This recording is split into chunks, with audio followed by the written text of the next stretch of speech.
আসসালামু আলাইকুম। আমি ঢাকা নিউরোসায়েন্স হসপিটাল থেকে আসছি। আমরা আজকে কয়েকদিন ধরে এই রাস্তার মধ্যে অনশনে বসছি। আর আমাদের দাবি ঠিকাদার প্রথা বাতিল করতে হবে, আমাদের স্থায়ীকরণ করতে হবে চাকরি।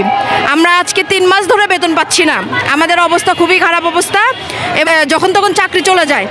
তো আমার সরকারের কাছে একটা অনুরোধ আছে যে আমাদের এই বিষয়টা যেন তাড়াতাড়ি খতিয়ে দেখে এবং এর সত্যতা যাচাই করে আমাদের ন্যায্য পাওনাটা যেন বুঝে দেয়।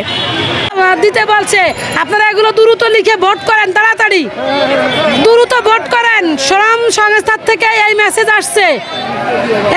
আসছে, তাড়াতাড়ি দেখেন, আপনাদের মোবাইল চেক করেন। ওই আবার মোবাইলে আছে, আসেন দেয় কি আছে দেয় জিনিসটা কি একটু বলেন। আমাদের মোবাইলে মেসেজ আসছে, আমাদের এই ঠিকাদারি প্রথা বাতিল করা যৌক্তিক বা কারণ কি? আপনি কি মনে করেন যে আউটসোর্সিং নীতিমালা বাতিল করা উচিত? যদি আপনি সহমত পোষণ করেন, নাম, বাড়ি, এটা দিকে আমাদেরকে শ্রম সংস্থান কমিশনার মানে বুঝাচ্ছে যে কারা আমরা পক্ষে আছি, কারা বিপক্ষে আছি। আমরা তো ভোট করবো যে হ্যাঁ আমরা পক্ষে আছি।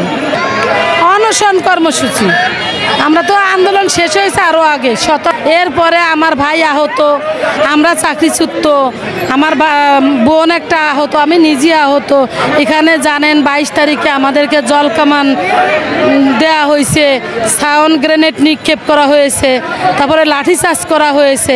আমার অনেক ভাই বোন, আমি সহ সবাই আমরা অসুস্থ সরকারিভাবে।